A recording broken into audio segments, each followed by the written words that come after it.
What is up everyone, how are you all doing? I hope you're all doing great, and I hope you're all staying safe. Today's video is really exciting, and if you guys listened to yesterday's podcast, yes, the podcast is back for the first time in a while. The new segment, Mystify Underground, make sure to check it out. You would know how excited I am.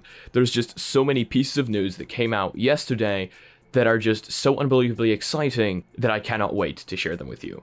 And if you, again, watch the podcast, you'd know that there was a few leaks in the podcast, you know. But that being said, without any further ado, let's jump straight into the video. First piece of news that I have for today, Qualcomm has revealed an AR glasses reference design, but for the XR1. Now, this is interesting on a bunch of different levels, but I'm going to read this directly from Upload VR, and yeah, the title is Qualcomm reveals AR viewer reference design based on the XR1. Now, as you know, the XR2 is inside the Quest, the XR2 is inside a bunch of other headsets, so I don't know why we'd be revealing XR1 now, but that's not the point. The point is, these things actually look really decent.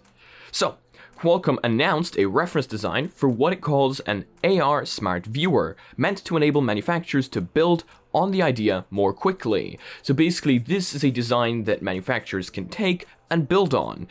And looking at this, it is quite interesting, because I can straight up tell a few things by the image. First of all, as I said earlier, they look pretty nice. They look like something I might genuinely be able to wear in public. And secondly, they are connected to a phone, which is quite interesting, which means we would be powered by a mobile device. Okay, so the latest design is based on an XR1 platform and meant to connect over a wire to a compatible smartphone, Windows PC, or dedicated processing puck. The glasses have processing inside them, distributing tasks between the viewer, themselves, and the device to which it connects.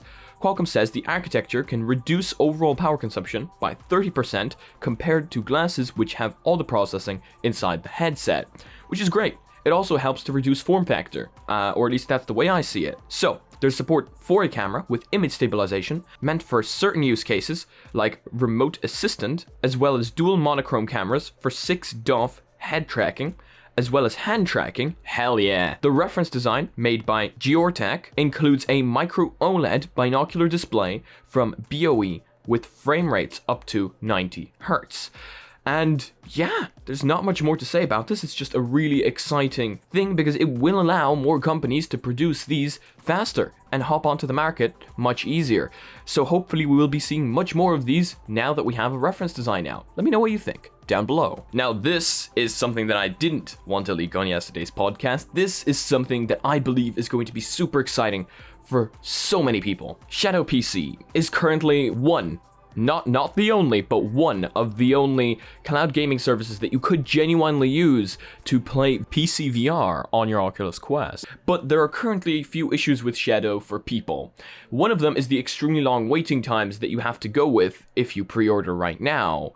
Secondly, it's not 100% focused on VR. They have that VR app now, which works really well, and I will have a few more videos coming out with Shadow testing it out, but alternatives are good, and I'm happy to say Plutosphere, the cloud VR streaming service that we have been waiting for. Question mark. And that is because Plutosphere have come out with a VR streaming service, yes, one based for VR, created directly for VR, meaning that a lot of the issues we had with cloud gaming not being meant for VR, and I'm saying for VR a lot, are going to be mitigated. Plutosphere, a new VR streaming platform for people without a gaming PC to play high-end Steam VR content on headsets like an Oculus Quest. It's from the same team behind Pluto, the Steam VR extension, adding persistent avatars with voice chat, letting you see and talk to your friends or co-workers even when navigating different VR experiences. This feature also exists on Plutosphere, and Pluto is working on expanding the idea to enable its use cases like running web-based AR apps on top of VR apps, eventually becoming a platform in itself. So this, for those of you that don't know what cloud gaming does for VR, allows people without a gaming PC to play VR for a much lower price, paying per month, or sometimes paying per hour.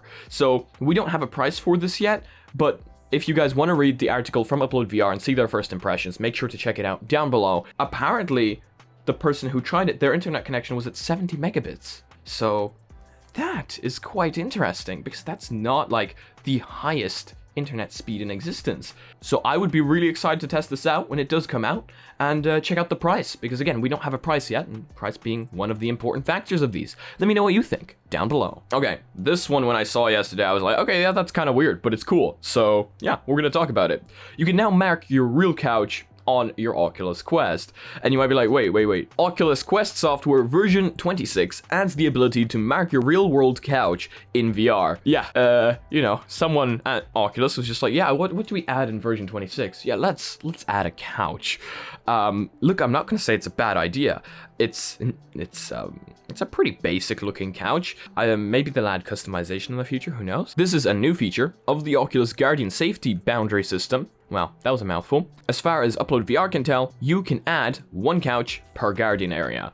So, you know, if your Oculus even remembers the Guardians, because from version 25, everything is broken. You draw the couch in camera pass-through mode by touching one side of your real couch and dragging a blue rectangle to the other end. But I can't show you this, and neither can Upload VR, because Facebook no longer allows recording and pass-through. However, when I get my hands on this update, I'm just gonna shove a camera inside the headset to show you guys. That's really, really cool, and it is under experimental features if you guys do have the version 26 update. Bring your sofa into VR, and you can add or remove them there. So yeah, that's a feature there for any of you that like this, your life depends on this. Okay, now onto the piece of news that I think everybody has been talking about since yesterday. There is a new PSVR announced, and not only is it announced, dev kits are being sent out very, very soon. Now, I was being spammed with this by my admins yesterday, by XR1, out of all people. Like, what? Like, he doesn't even... Yesterday, on Sony blog, Sony came out with an official statement that the PSVR for the PlayStation 5 will be coming out. Now, the headset, which does not have an official name, will not launch this year, so don't get overexcited. The company stated that the device will feature enhanced resolution, field of view, tracking, and input compared to the original PSVR. Now, what I'm thinking here, the new PlayStation VR is going to have inside-out tracking. If it doesn't, it's lacking in tech. I mean, come on.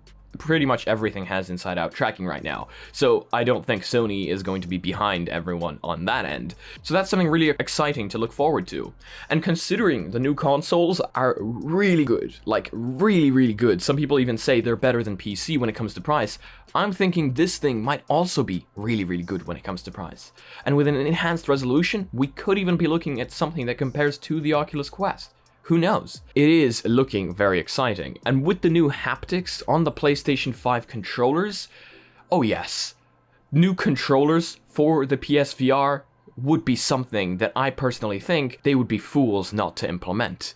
Like, imagine pulling a trigger with those new haptics from the PlayStation 5 controllers. Let's be real here, that would be absolutely incredible, and that would be absolutely amazing, and that is something that I think all of us want to see. And those controllers might just become a reality, because Sony did, however, confirm that the kit will feature a new VR controller that implements features first used in the DualSense PS5 controller. I mean, I don't know. Let me know what you think the PlayStation 5 VR headset will have, and let me know what you want it to have down below. I'm always really excited to hear your guys' suggestions, really excited to hear what you guys want to see. Kind of gives me a hint of what you think is important in VR. Okay, a new Pavlov Shack gameplay shows Quest 2 improved graphics. I know a lot of people who are huge fans of Pavlov Shack, and now with it coming to App Lab, this is really exciting because it will allow more people to play the game and more people to get into the game. Pavlov developer Dave Vills, and I'm sorry if I pronounced that incorrectly, posted on Twitter a quick clip of some new Pavlov gameplay running on the Oculus Quest 2, which will feature improved graphics once it comes to Oculus App Lab. The clip is very brief, but it does give you a good look of just how crisp and detailed the game looks on the Oculus Quest 2. And this is exciting because it really shows you how far we've come. This is only another generation, another year, just 1 year. And 1 year is all it took for us to be able to tap into more potential, more graphics quality. Imagine what we will do in 2022 when the new Oculus Quest 3 comes out. Now, of course, I have no date for this, so it might even not come out in 2022, but a lot of people are speculating 2022, so I'm gonna just go with it. But imagine that. Imagine what graphics, what chips will be capable of.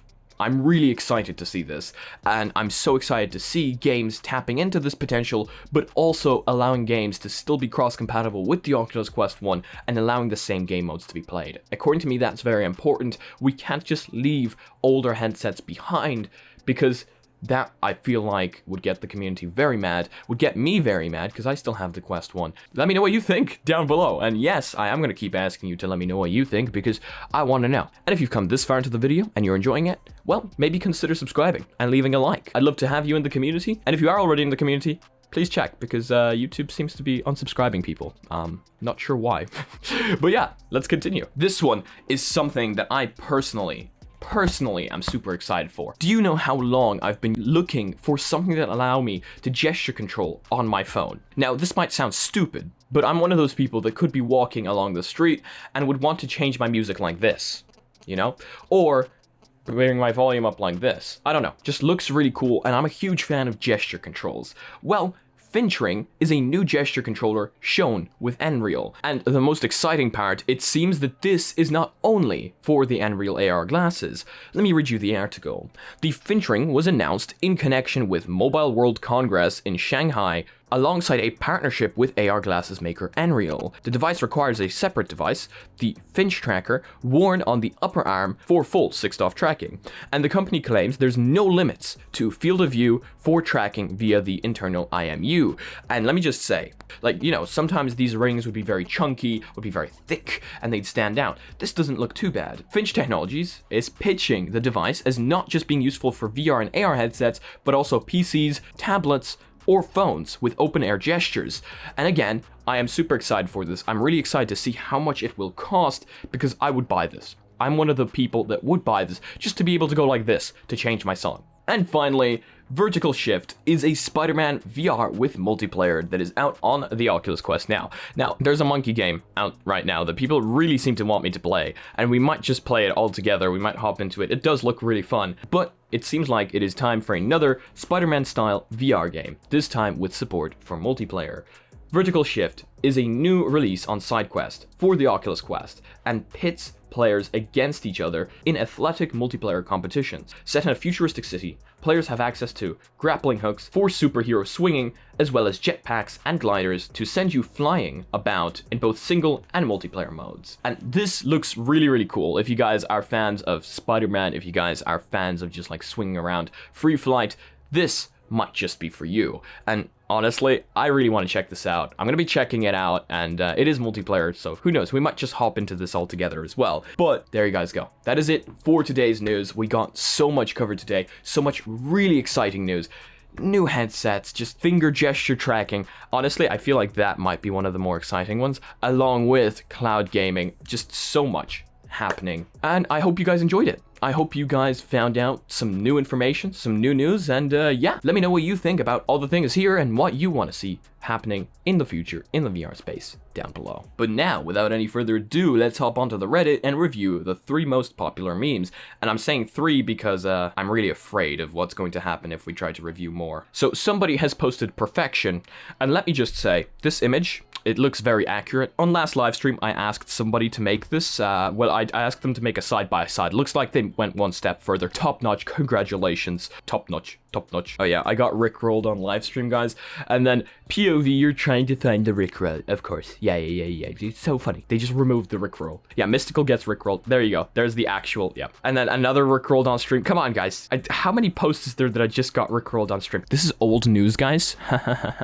It's not like I'm just saying that to get rid of the fact that I got rickrolled on stream. Asked for a side-by-side. Wow. Yeah, okay, you guys clearly ran out of memes in the last few days. I have taken a slight little bit of a break for the last few days, so that's kind of my fault. But, so, if you guys liked today's video, please give it a like. If you guys disliked it, I guess this button works too. But please tell me why down in the comment section below.